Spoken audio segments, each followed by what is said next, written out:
back, Kaldor, for Marine King Prime against Slayers Yu-Gi-Oh! Yeah, And before we start with the TVZ, you owe me a German word. Okay. Give Are you ready? Me. Yeah. Okay. Say Streichholz-Schächtelchen. Streichholz-Schächtelchen. Perfect, right? It was amazing. Yeah. It never fails. Yeah, little known fact. I can speak German. What's up? Well, you can actually go for the hardcore version if you want. Say please. Streichholz-Schächtelchen Fachverkäuferin. See? Jeez, Kaldor. It's spot on. Okay. Maybe you should try to pronounce it again because I think mine was better than yours. I did not know that you know German. I actually had no idea. Oh, it's true, man. It's really amazing. Yeah, no, I'm that talented at everything. Your child will be trilingual. Oh, at least. Speaks German, English, and nerd. And Korean, man. And I live in Korea. How could I forget that? All right, so.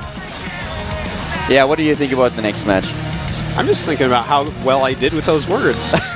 I'm really kind of impressive. Did Wolf do better or worse than me? Wolf actually, he chickened out. He chickened out? Yeah, he actually chickened out. He refused to say it? Yeah. Oh, I'll say anything, Kaldor. Yeah, I don't know if you've seen when people used to troll me when I had to ask questions with people's names.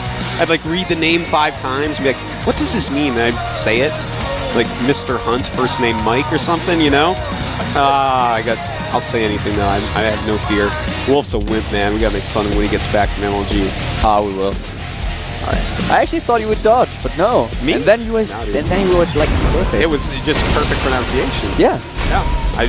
I need to work on my German grammar though. I'm not so good at that. Yeah, the German grammar is actually pretty horrible. I'm so happy that I'm German because I would hate to learn this language. Yeah, well I wouldn't learn it anyways because you guys are so smart y'all speak English, so like all my German friends, man, they speak perfect English better than me. Like you and Sake and, you know, TLO, you guys are like amazing. And your accents are sexy too. I don't know about that. The German accent is not really known to be sexy. But I appreciate it. I think it is. Well, I think the next game is going to be sexy. TVZ Marine King is Yu-Gi-Oh! And the first map is going to be Metropolis. I hope you guys are ready.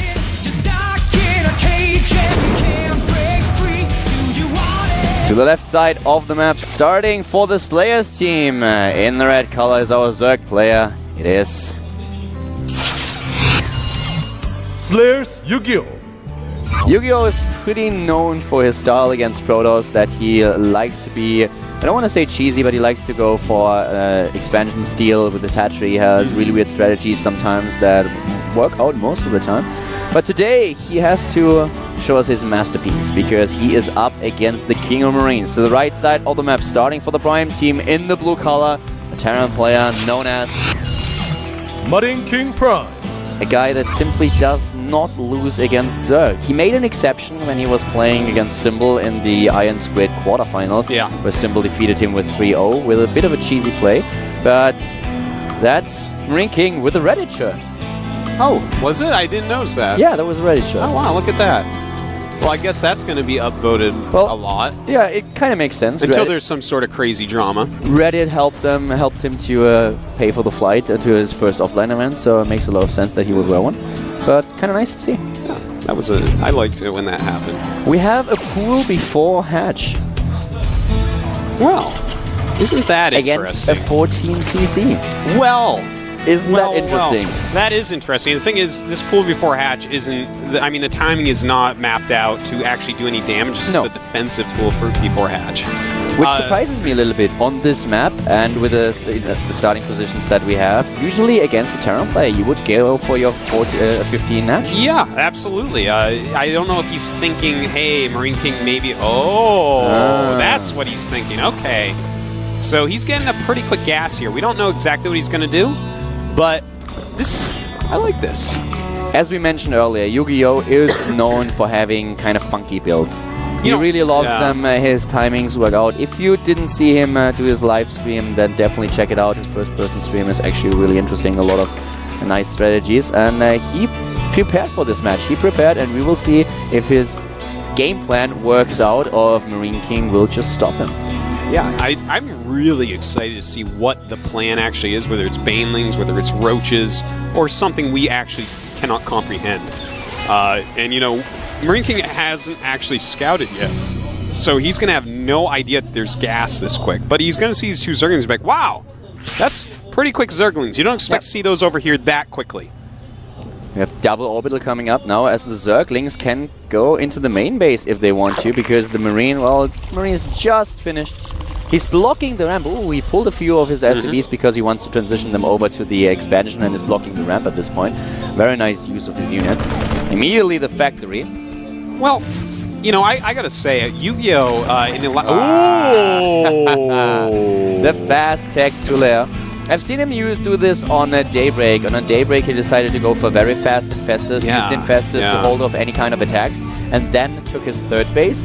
But with this timing that he has, he could do anything. He could go for Mutalisks here, he could go for the Infestor style, or do something completely crazy.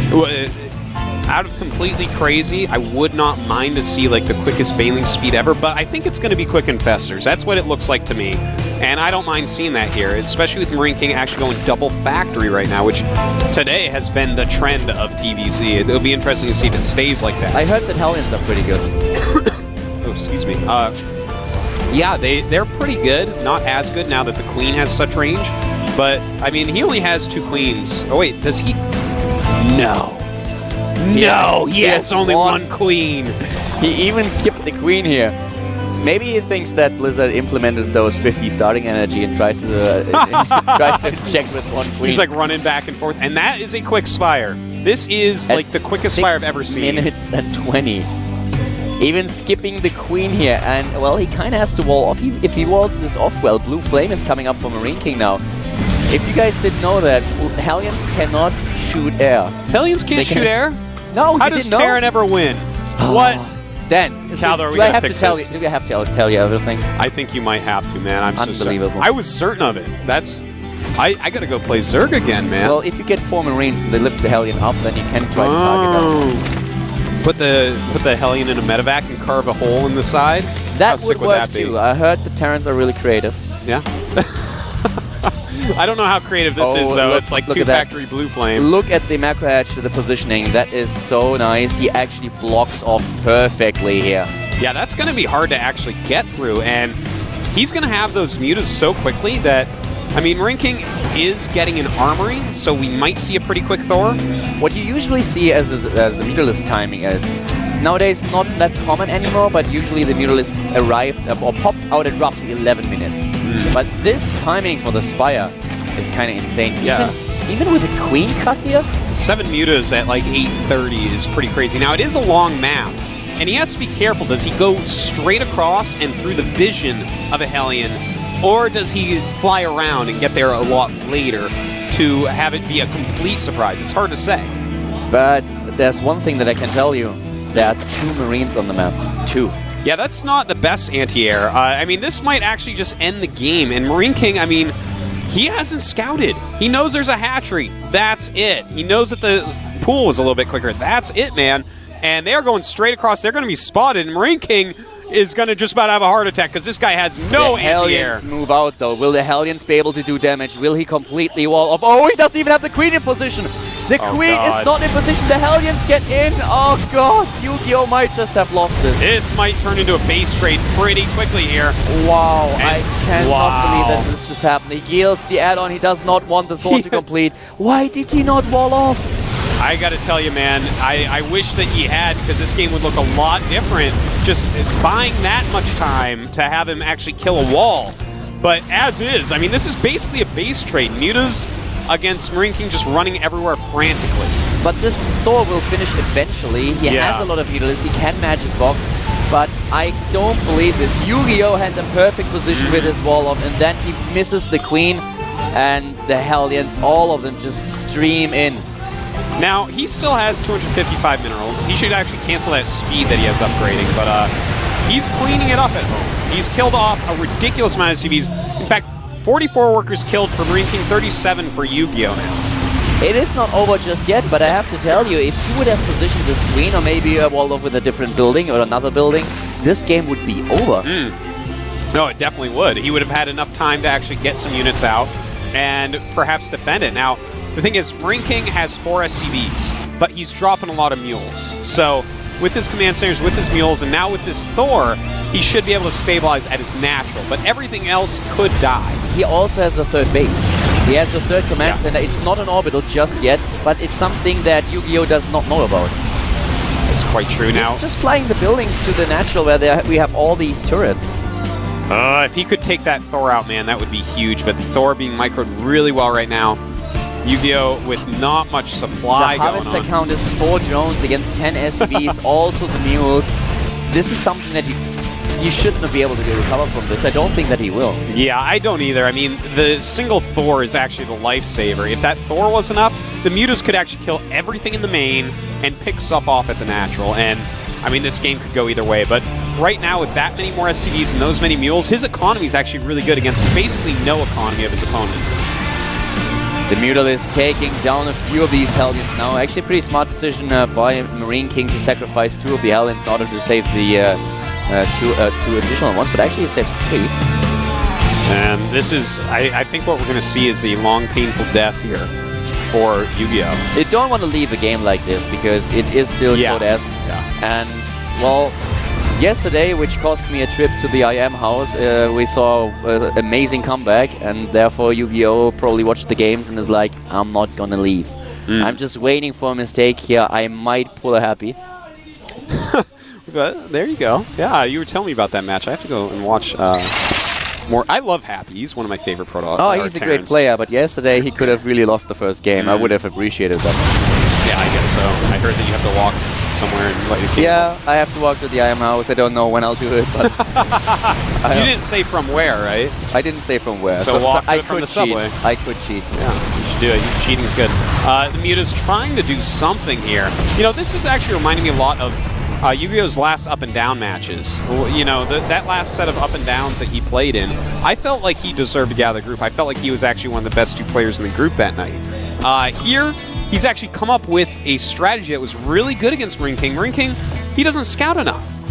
So it's just too bad that he didn't have that wall off and Marine King got to do so much damage with the blue flames. Still, Yu-Gi-Oh showed a lot of skill with his play. The worker count is kind of evening out at this point, with 3 mules in the picture and all the SCVs that he still has, also the tech that is coming up here, the production facilities that he could save. This is looking really scary for Yu-Gi-Oh! But he's not out of it just yet. He has 2 bases against 2 bases. The 3rd command center, the 3rd orbital for Marine King is not being put to use at the 3rd mineral line. But will Yu-Gi-Oh! Be able to stabilize here? He has the Mutalisk, and this is the one thing that he has going for him. Yeah, but the Mutas aren't going to work against +2 Thors and a bunch of Hellions. So what we really need to see out of Yu-Gi-Oh! Is a transition into Roaches. But you have to have a really strong economy to go to Roaches, whereas his economy is not even up to a full 2-base economy yet. He's at 34 drones, continuing to pump them. But he needs a lot more mining to get the right unit composition. Yeah. He needs time, and he needs a lot of it. He's just trying to use his entire economy, all his lava and everything he has in order to get more drones, more drones, more drones.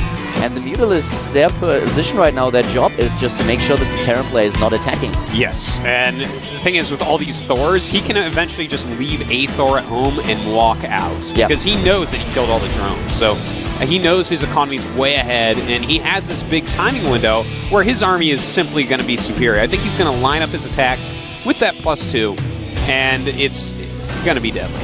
It's also really interesting to see what Yu-Gi-Oh! Is upgrading. He's not going for the attack upgrade for his flyers because he knows this is not a hit-and-run game anymore.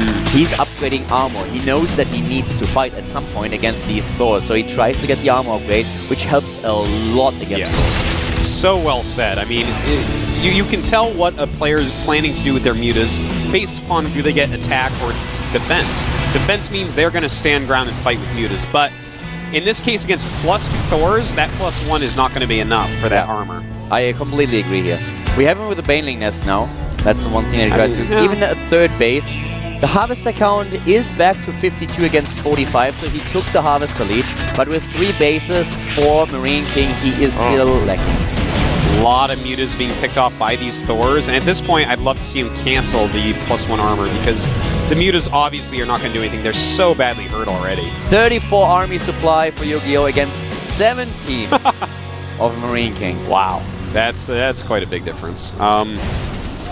You know, Ling Muta against +2 mech. It's going to be pretty tough here. It's just too many. I think we're actually Thors. we're just going to see a GG here in a second. I think so too. With 5 Thors against 3 Mutalisks, 7 more are being built. The Queen, that's one song. 10 Banelings on the way. Maybe if Thors are clumped up, he can get something done with that. But even if he hits all the Hellions with that, it's not going to be enough. He doesn't have enough units to clean up these Thors. That's the real issue. If a Nidus Worm would appear right now and swallow 3 of the Thors and just escape with them, then maybe he would have a chance. But with... I don't think so. Oh man, I would love to see it just escape with them. I don't know how that would work. He just like goes back underground and that's it. Yeah. That'd be pretty wild. All right, here we go. The slow Baneling's coming in. He should split those Thors up a little bit. And he does start to split them. That is, I mean, that's just going to be too much damage output for Marine King. We should be seeing a GG here pretty quick. Yeah, he's doing too much damage with his Hellions right now. The Thors, well, a lot of them die, but not all of them. Yeah. With the Lings, he will be able to take them. He could be able to take them down, but he's losing his economy again. Yeah, the Hellions are just going to kill off every single drone once again. 125 supply against 40 and Yu-Gi-Oh! GG's, he calls it a day. Well, you know, Yu-Gi-Oh! Came up with a really good strategy. I wish that Marine King would adjust his play for who he's playing a little bit more. If you look into Yu-Gi-Oh!'s game, as you said, Kaldor, he does some tricky stuff, so you need to scout more against him. You can't just do your build that you use against DRG, where you don't scout and just go huge economy. Marine King got lucky here, and he knows it. The Queen was in position, but Yu-Gi-Oh! Was just trying a little bit too hard to surprise his opponent. He did not realize that the Hellions were actually aiming for his base, and the Queen was not there in time. Earlier on, he walled off completely with the Queen in position. The Queen will die, but still he will be able to deal some damage with the Spine Crawler. You know, maybe get some more buildings up to make a new wall. He needs to do something, anything to just keep those out. Marine King played it pretty well, though, when he started to defend. I really like his decision-making, how he defended, that he immediately lifted off his production buildings, flew them back, that he started the turrets immediately, also the Thor. So he did very well at this point. It's not like he... Well... He's Marine King, after all. Yeah, he is Marine King. You know, he was smart to just start making like 50 turrets, start moving his factories around, trying to get Thors out. That one Thor that got out, that was, you know, I don't want to call it a mistake because he had to fly around and try to kill SCVs and kill off any missile turrets that might be constructing. But if he could have stopped that Thor from getting out, I think he still could have won. Even with the hold at the natural. It was a pretty tricky game. In the end, it's Marine King who turned out to be the better player, who was able to take the match and is therefore in the 1-0 lead. The next map is going to be Ohana. Yu-Gi-Oh! Not too happy about what just happened, I guess. Yeah, I don't think you can be too happy about that one, man. Build Evolution Chamber when you move out and you're fine.